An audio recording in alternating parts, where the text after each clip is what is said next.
you don't need to be an accountant to work out that with what you're taking and what your costs are, if you're losing money, it's like how much more can you lose and how much longer can you afford to lose for?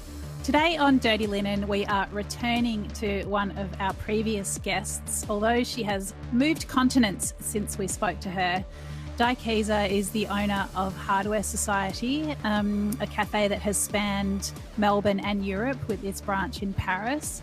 When we spoke to Di, she was holed up in Barcelona in a pretty serious lockdown, and I honestly don't even know what month it was. I don't know where Melbourne was at that point. I just know that everything's been a bit of a blur.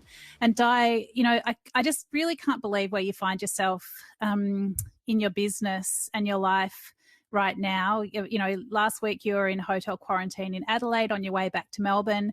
And I was just going back through the messages we were sending back and forth last week. And I was telling you that, maybe Melbourne was a little bit on the up, but goodness me, you just do not know what the world is going to throw at you at the moment, do you? No, you don't. It's a really unusual situation to be in. I mean, I think I've done more lockdowns and quarantines in more countries than I care to imagine. I was, coming back here to try and work on our business, and all of a sudden I get to Melbourne and it's lockdown mode. It's just so not what I expected to happen. I mean, we've been told for a very long time that our hotel quarantine is gold standard, and it kind of raises many questions for me in terms of, if it's gold standard, why are we going through this now for a third time? And the reason that I chased you up today to have a chat is that you put out a really sad post about the fate of the Hardware Societe cafe. You've got two in the city. There's one in Hardware Lane. And what was your post about today?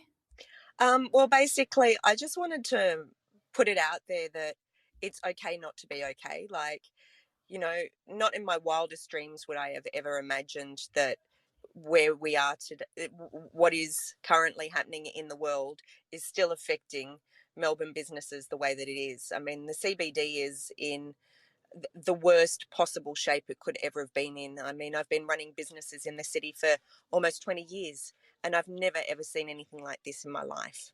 It's truly, truly devastating. And it's not me, it's so many businesses. It seems like the daytime economy just doesn't exist. And we need to get some dialogue around this. We need the City of Melbourne to step up and petition the state government. We need federal funding. I mean, otherwise there's simply not going to be restaurants left. Well, paint the picture of us. I mean, I know that you keep a very close eye on your businesses, even when you're not in the same city as them. But tell us what you were noticing about your city cafes over the past, I guess, few months since Melbourne's reopened. Well, I mean, we were obviously a tourist destination. On top of that, Melbourne CBD is full of international students. And then what makes up the rest of our client base is office workers. When we don't have any of those, we don't have a business. It's as simple as that. And so what kinds of decisions have you been pushed to make about the future of those businesses? Well, we really just need to preserve cash. So, we will indefinitely close the Hardware Street location. That will at least free up some cash flow and at least allow us to keep plodding along and pushing and hoping that things will turn around here. And I mean, that's all you can do. I mean, we're still committed to a lease, so it means we still have to pay rent. But at the moment, if we've got no customers, we're better using those staff elsewhere than trying to muddle through. That's just, I mean, to me, that sounds like an enormously hard decision, but is it in the end actually quite simple when you look at the numbers? Oh, it's absolutely. I mean, you don't need to be an accountant to work out that with what you're taking and what your costs are, if you're losing money, it's like how much more can you lose and how much longer can you afford to lose for? And that's the fact of the matter. And I mean, we're committed to making sure we get through this, but to date we have lost a lot of money, and it is going to continue to happen. So at what point do you try and shift your focus and go, okay, well, if it costs us this, if it costs us 20,000 a month in losses, if we get rid of that, pay the rent, that's 5, we're 15 ahead, and that way we're preserving cash for elsewhere. That's really the crux of it right now.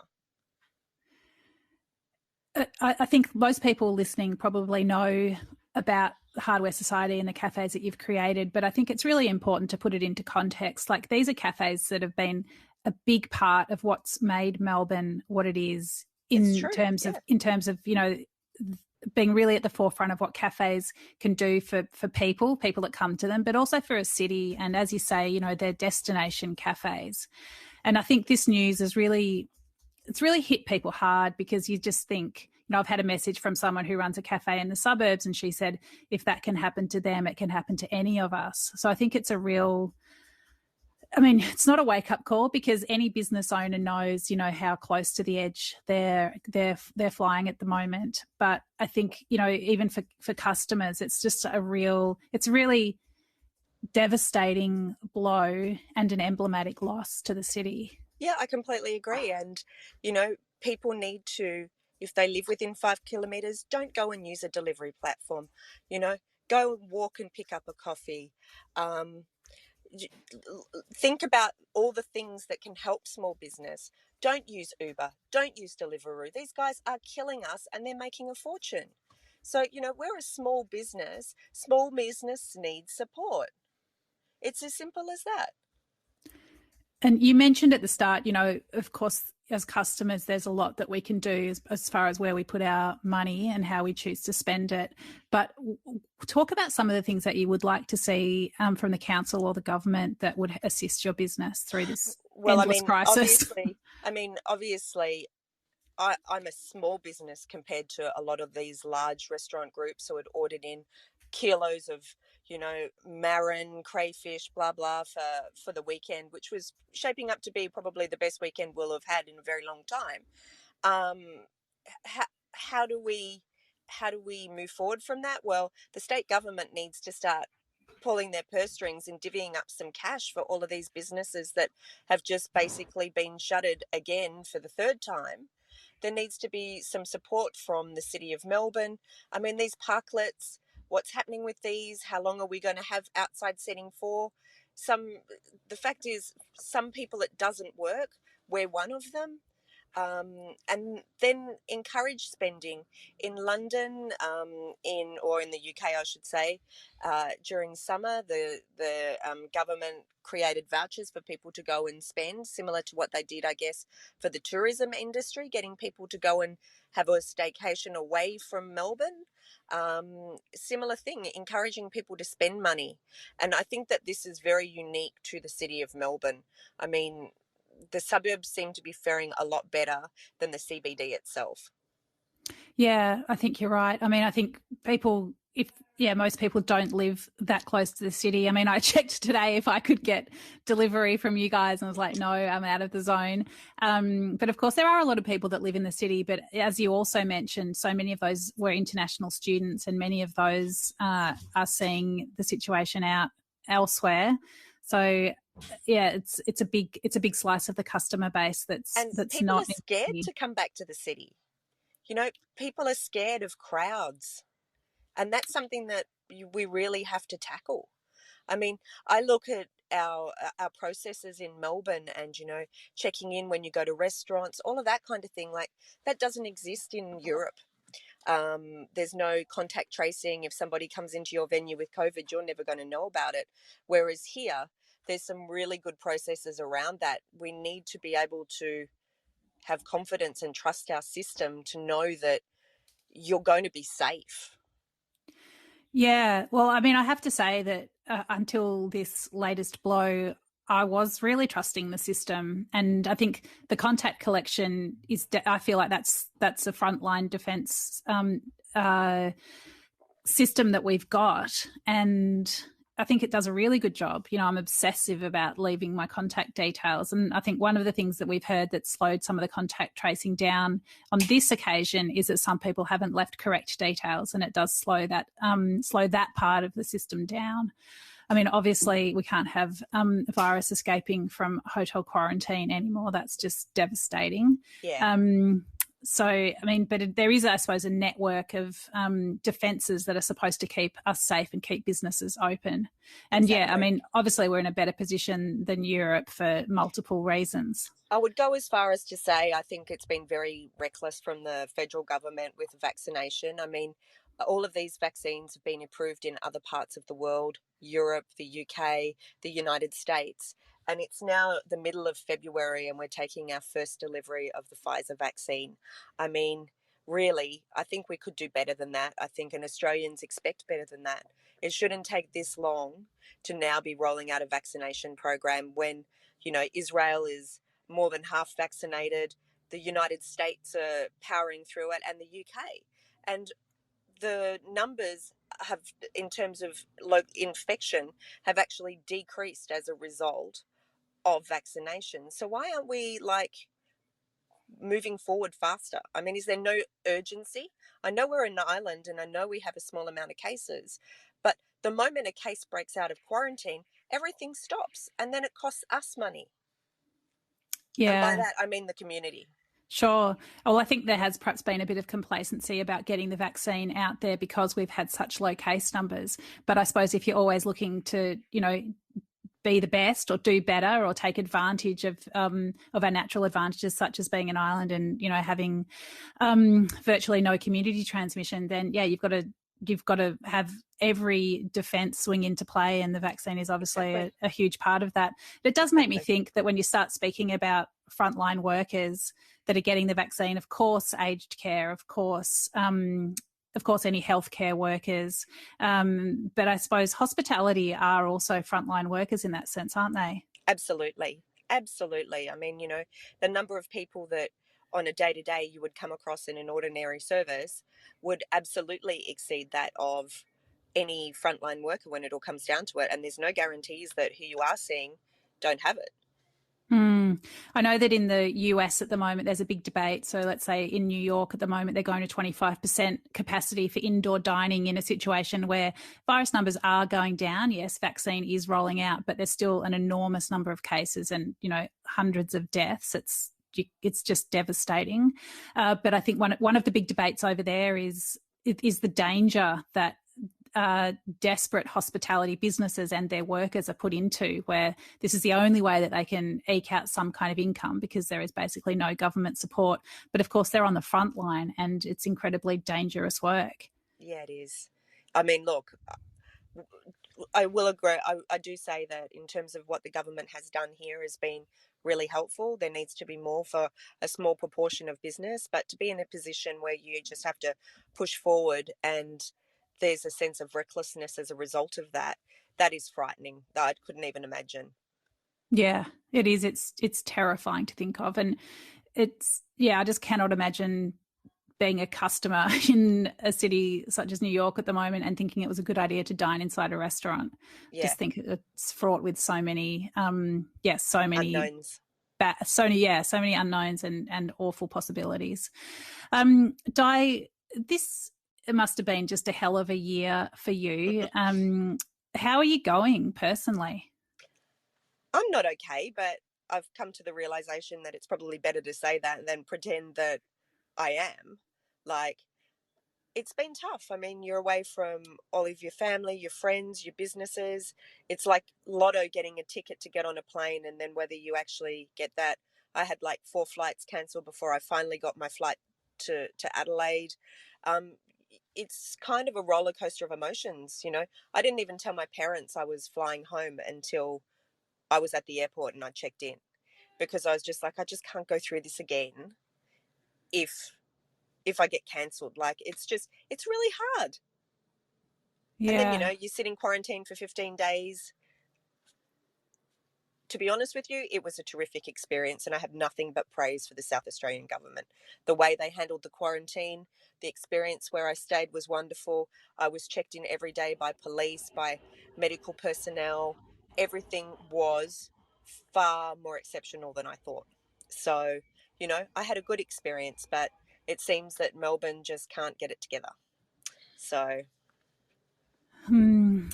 And I just can't believe that you came over here, left Adelaide and came over here and into lockdown. You couldn't write about it, really, could you? You're an incredible business person with your husband, Will. You've built these amazing businesses over years. I mean, I think one of the things as a business owner is that you'd really try to build up certainty. Of course, every day in a business, the curveballs come at you. But what does it feel like to have so much certainty ripped away? Oh, it's gut wrenching. You begin to wonder whether you're doing the wrong thing. You begin to question your decision making processes. It's horrible, horrible.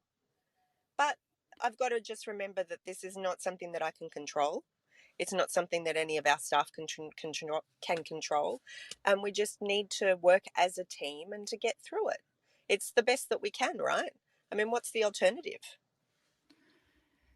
Well, yeah, I mean, I know you've got such a strong team and you're close to so many of them that, yeah, I guess you feel responsible for them as well, and they're in it with you, which is, I guess, a credit to your leadership. But it must be really hard to just, get up each day and keep going and put out more fires.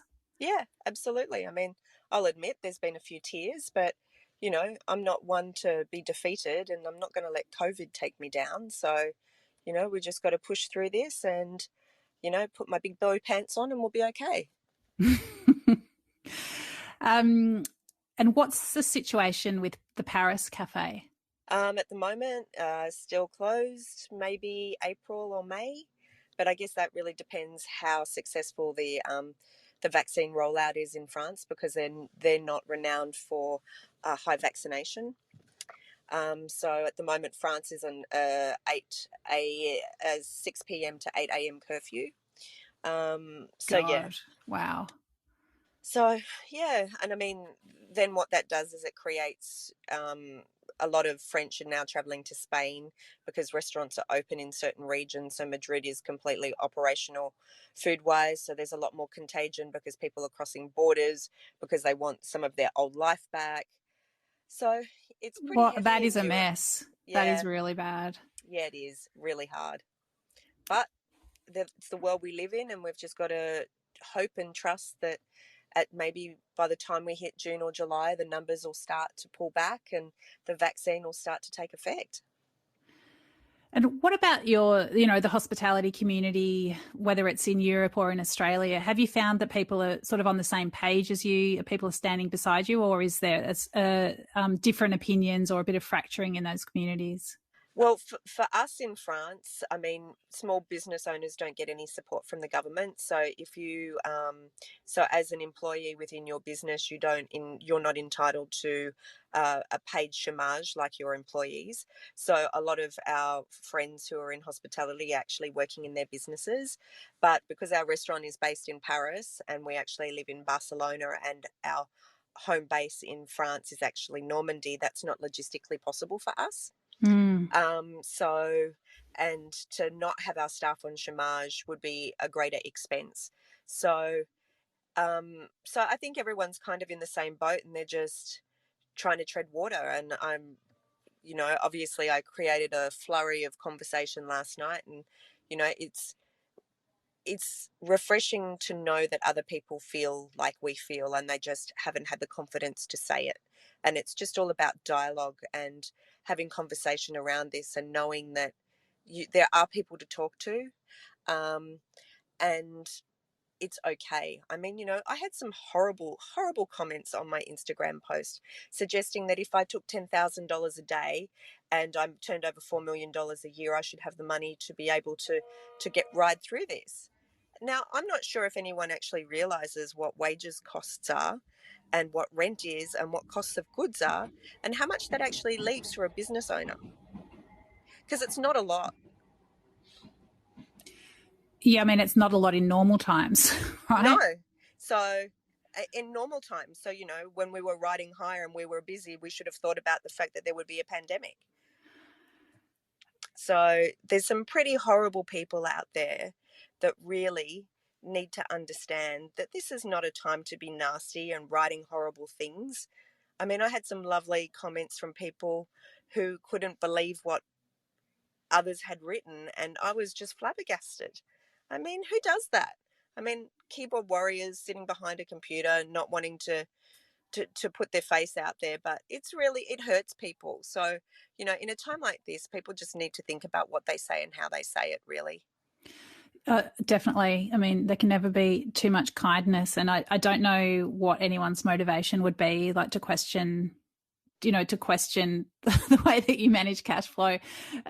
Sure, some businesses might have had like a little war chest set aside, but We this did was have a war not chest, foreseeable. and we have a war chest, but there's a point where that's not going to be, there anymore. And it's as simple as that. And it was a very large war chest. We've advanced staff oodles of leave. People that are on 457 visas that didn't have any leave, didn't have another income, his partner had lost their job. We made sure that everyone could pay their rent, and if anyone had a problem, they just needed to ask.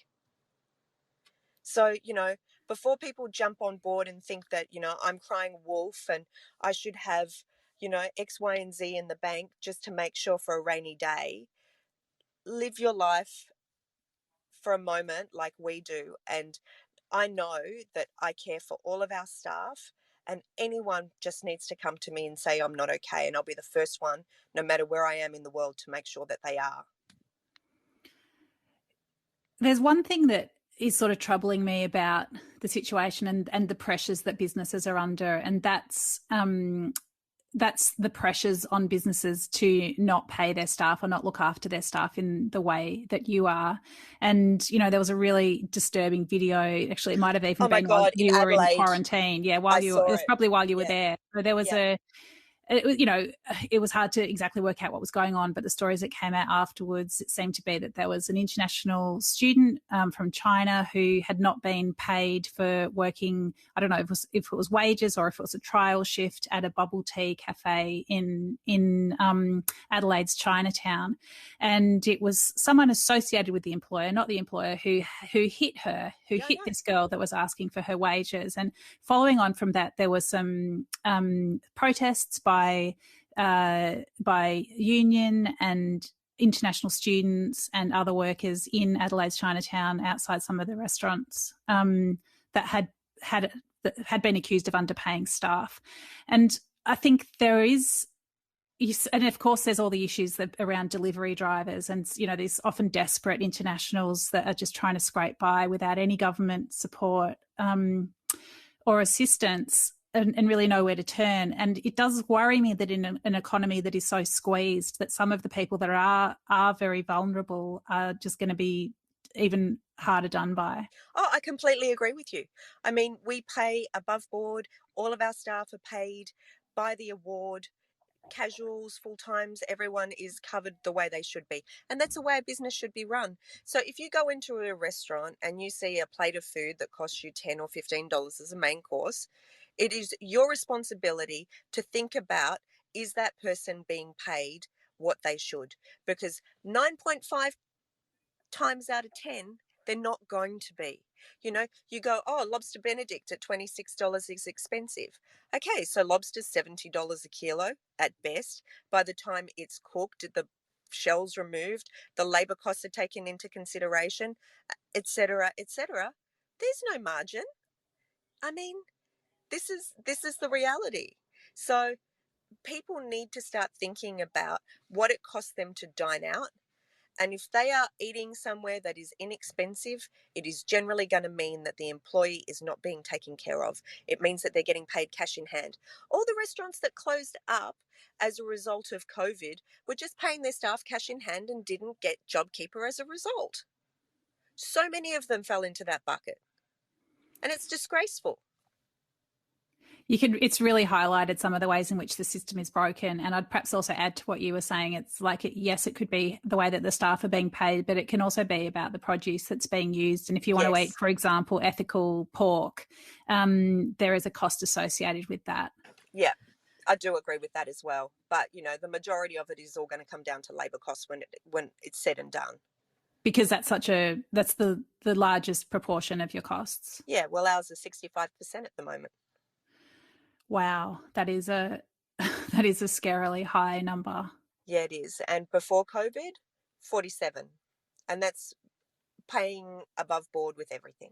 Yeah. So that's the reality in today's world. There's something else that you said before, Di, which I'd love to pick up on, and that was, that you felt like people haven't been given permission to say that things aren't okay. And I think there is so much in that for hospitality, where hospitality is creating experiences for people. It is all about making things okay, and it's that classic smile on your dial and all that kind of stuff.